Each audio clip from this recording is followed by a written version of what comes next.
चोली फाड़े ले, चारी लगा के अगाड़ी चारे ले,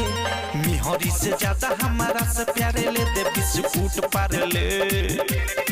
रे छौड़ा साउंड पर सुता के चारे राउंड मारे ले, आओ साउंड पर सुता के चारे राउंड मारे ले रे छौड़ा साउंड पर सुता के चारे राउंड मारे ले।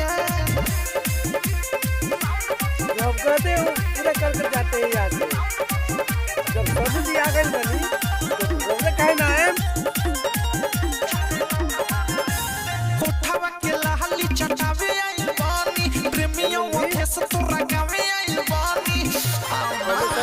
होठवा के लाली चटावे आइल बानी, प्रेमियों के सतुरा गावे आइल बानी। बीरज बिहारी बोले तारी ढारे ले,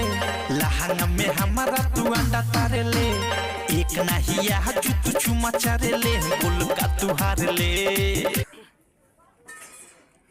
अपलोड मत करे, जा रहल बा एकदम खड़ा में दिखा दी कौन जी हई लोकनाथपुर आइल बनी हम पवन जी हई और पवन जी के भाई हेते बनी चंदन जी हेते बनी खाता नहीं फुर्सत बा बोले के हैं महाराज कम से कम बोल ली बाद में खा सकता नहीं। अच्छा